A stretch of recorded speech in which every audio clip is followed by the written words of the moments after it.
Most of life runs on habit. William James celebrated this fact in his chapter on habit in the Principles of Psychology. Without habit, every act would require fresh deliberation. We would never get out of bed. The brain conserves attention by automating the repeated. Habit is, in this sense, civilization's friend. But habit has a darker side. When too much of life runs on autopilot, we stop being the author of our own days. The habits run the life. The person inside the habits is barely consulted. They wake up at 30 or 50 and notice, with private alarm, that they cannot remember choosing most of what their life now consists of. The career, the relationship, the way they spend their evenings, the way they speak to people.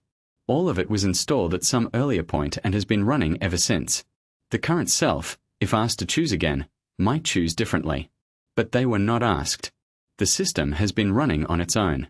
James understood this problem and offered a method for addressing it. The method has two parts.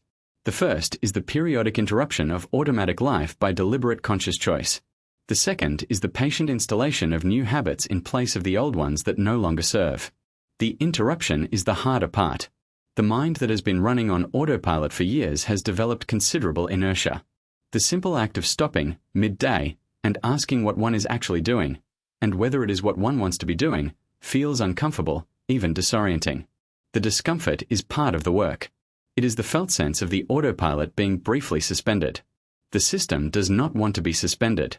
It will want to resume immediately. Resisting this, staying with the discomfort long enough to actually notice what is happening, is the act that restores conscious life. James recommended several specific practices for cultivating this capacity. He suggested doing, each day, one act that has no purpose other than to demonstrate that you can. The cold shower when warm is available. The walk taken in the opposite direction from the usual one. The conversation initiated with the stranger you would normally ignore. The book picked up from outside your usual field. None of these is important in itself. Cumulatively, they train the capacity to choose against the inertia of habit. The mind learns that it can act outside the patterns. The substrate for conscious choice is rebuilt. The second part of the method is more demanding. Once a habit has been identified as not serving the life you actually want to live, it must be replaced. James was clear that habits are rarely eliminated by direct effort. The brain does not erase patterns, it overwrites them. The new habit must take the place of the old one in the same situations, performed reliably enough to become the new default. He offered several principles for this. The first is to begin with maximum commitment. The new pattern should be undertaken with the full force of one's will, never allowing an exception until it has been firmly established. The early exceptions are particularly dangerous. They undo more of the new pattern than they save in immediate convenience. The second is to seize every opportunity to act on the new pattern. The brain learns from repetition. Each instance of the new behavior is a deposit toward its eventual automaticity. The third is to make the desired behavior easy and the undesired behavior difficult. Remove triggers from the environment that prompt the old pattern. Install cues that prompt the new one. These sound like productivity hacks. They are not. They are the practical implementation of a deeper psychological insight. The self is not the conscious chooser the conscious self likes to imagine itself as being. The self is, more accurately, the accumulated structure of the habits the person has installed over time.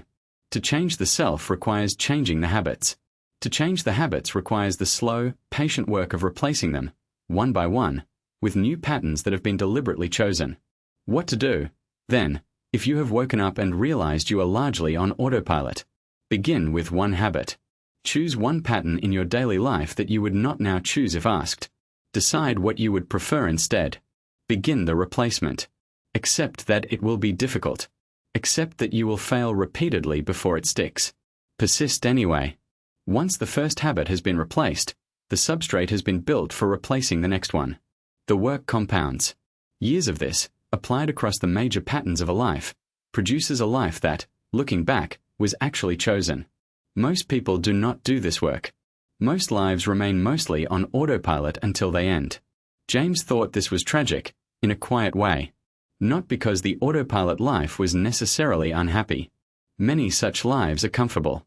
But the person living them is not, in his sense, fully alive. They are being lived. Conscious life requires the willingness to interrupt the patterns periodically, to ask what is happening, whether it is what one wants, what one would change. Most people are too tired to do this. Most lives, accordingly, slide past their owners. The alternative is available. It is hard.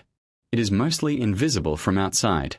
It is, by James's lights, one of the things that distinguishes a fully human life from one that merely went on.